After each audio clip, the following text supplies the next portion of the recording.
Now, with the recent rallies against crypto, against stocks, and how the property market has been performing over the last 3-4 months has got people feeling a little more bullish. Now, the thing is, during this year, we've already seen some stocks and some cryptos go down by as much as 50, 60, 70%. So a small rally of 15, 20% gets everyone a little happy. When you look to property and you see Sydney and Melbourne, some suburbs are already seeing drops of about 10 to 12%. We need to really focus on how do we protect our wealth. We can grow our wealth during these times, but it's more about wealth preservation. How do we manage risk properly? And one of those ways that I like to diversify my portfolio is trading cards. Yes, I'm going to probably be made fun of again and again about how I love collecting Pokemon cards, but the truth is the numbers don't lie. And now in this video, I'm going to share with you how I go about researching using eBay as well as some other sources and how I go about navigating this market. If you are interested, keep watching.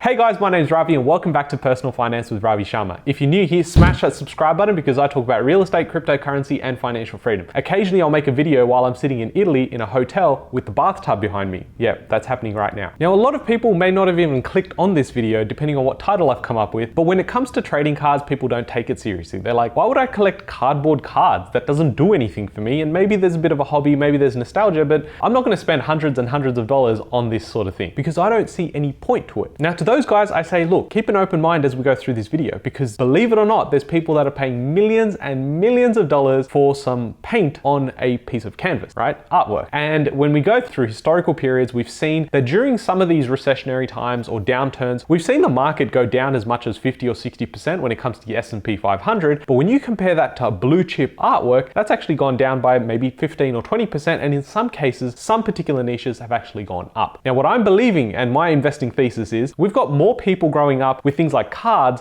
than they are looking at art. Look at my case, for example. I grew up playing cards in the playground and whatnot. Now I'm at a point where it's nostalgia for me, but these are blue chip products. Now we know that historical data is not a good indication of what happens in the future, but we understand supply and demand as well as how collecting works when it comes to this asset class. Now, before we jump into the nitty gritty of this video, which is what you've been waiting for, definitely smash that like button, subscribe because I talk about other things apart from trading cards. I look at crypto, I look at housing, and I obviously run a buyer's agencies. That's where I spend most of my time. Now, the sponsor of this video is eBay, and that is my number one place for looking at cards. So naturally, it made sense to partner up with them to make this video, but more on that later. Now, if you are going on to buying trading cards because you simply love opening cards, well, go for it because I do the same thing and I allocate a small percentage of my portfolio towards doing those things. Because if you look at it, the numbers don't really make sense with opening up the cards and then trying to go and grade those cards. It takes a year to 2 years and then you try and flip it. It just doesn't really make sense. Some people do it, but it's a lot harder. I prefer investing in sealed product. That's the sort of stuff where it came out 3 or 4 years ago, there's no more being printed, then people look at it as a collectible, and that's why those prices go up. It's the same thing with video games, it's the same thing with old DVDs and VHSs as well. Now, it's important when investing in anything. I'm not a financial advisor, and I've got to give you that disclaimer. I'm some guy that sits in a random hotel sometimes and talks to a camera. So you can't take what I say seriously, but it should prompt you to start looking and start researching into other things that you may not be paying attention to. Now, the economy right now is in a bit of a shaky place. You've got home loan rates going up and they've been going up for the last few months. So that's putting pressure on how much people can spend towards things like, going to the cafes, restaurants, and potentially going into trading cards. Now, there's going to be some data I share throughout this video, which actually showcases a very different story to what we've been told, especially when it comes to comparing assets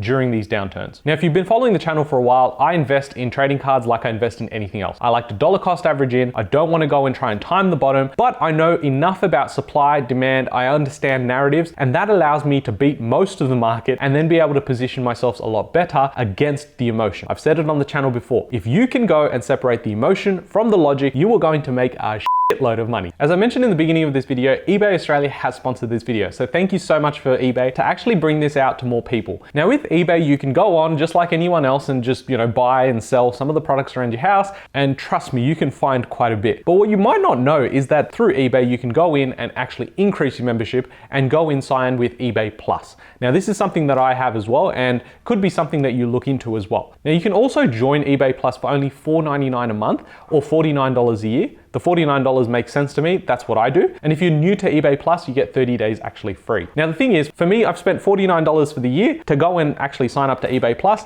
My savings, because I do buy quite a bit of stuff, I've actually already saved more than $500 just by being with eBay Plus. So again, you've got to figure out if this is right for you, but some of the benefits would be access to exclusive offers and discounts, free delivery benefits, free returns, and then you also get some Lux tickets to Hoyts on Tuesdays. Who doesn't love a bargain? Now, one of the other things that are awesome about eBay is the eBay money back guarantee. And this is so important, especially when you're buying things like trading cards. So over here, you can see, get the item you ordered or get your money back. Now, obviously there's terms and conditions, and I'll leave a link in the description below so you can check this out, but it's really carefree shopping, and that's the promise that they're making. This makes it so much easier versus when you're purchasing trading cards from like Facebook Marketplace or on Gumtree, and you don't really know what you're actually purchasing. And that's why when you're buying, you want to buy with confidence when it comes to trading cards. Unfortunately, you've got things like scams and scammers in the space, especially when money gets involved. And so this gives me that extra peace of mind. So when does this guarantee actually apply? If your item doesn't arrive or is damaged or doesn't match the listing, if the seller doesn't honor the return policy included in the listing, or if the seller hasn't received your issue within 3 business days, or you cannot agree on a solution. So there's obviously terms and conditions, but this is how seamless it can be. You start a claim, you let them know if it's not resolved, and they can get your money back across as well. Again, I will leave a link in the description below so you can check this out, but it is so helpful to know that there's a website out there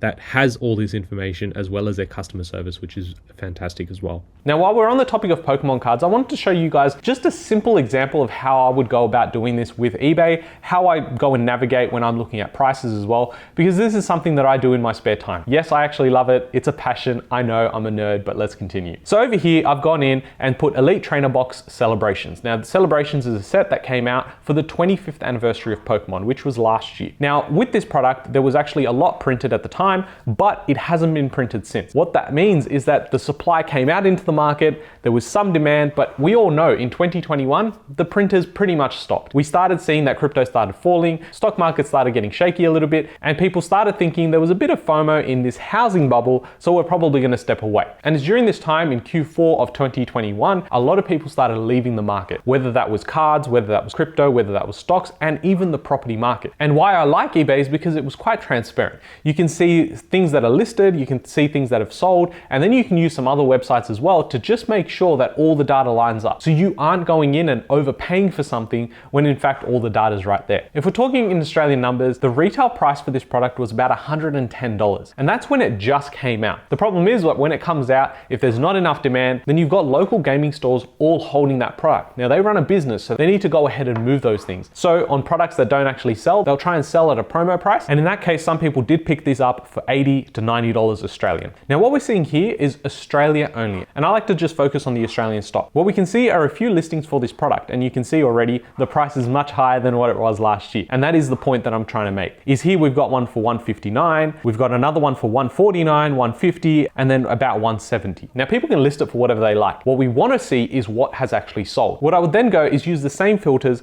come across and just see completed and sold listings. And we can see here that 2 sold on the 13th of August for $150 each. You've got another one for $150, another one for $160, another one for $170, and this all happened to be in the last few days. So we've got a product that comes out last year for $110, drops to about $80. You then have the product go up by 30, 40, and 50% in the matter of about 12 months. Now, is this every single Pokemon product? No, definitely not. That's why you need to be very careful, similar to how you go into stocks, into crypto, as well as property in Australia. You need to figure out what are the indicators for that particular product or asset type for it to actually have demand. Another great site is TCG Player. It is based in the US, but what it tracks is the price of these products as well, and it's very easy to navigate as well. But here what I can do is look back at over the last year, what have the prices been for this product? And we can see once it released at around that sort of price that I was mentioning. Again, this is US dollars, so about $100. But we sort of started seeing the bottom of the Pokemon market, at least based on what we can see with data, around November 2021 to about Jan 2022. Since then, we've started seeing this product go up in value, and we can see that come across here. Here is the case, obviously, and then over here what we we can find is the actual box itself that we've been talking about.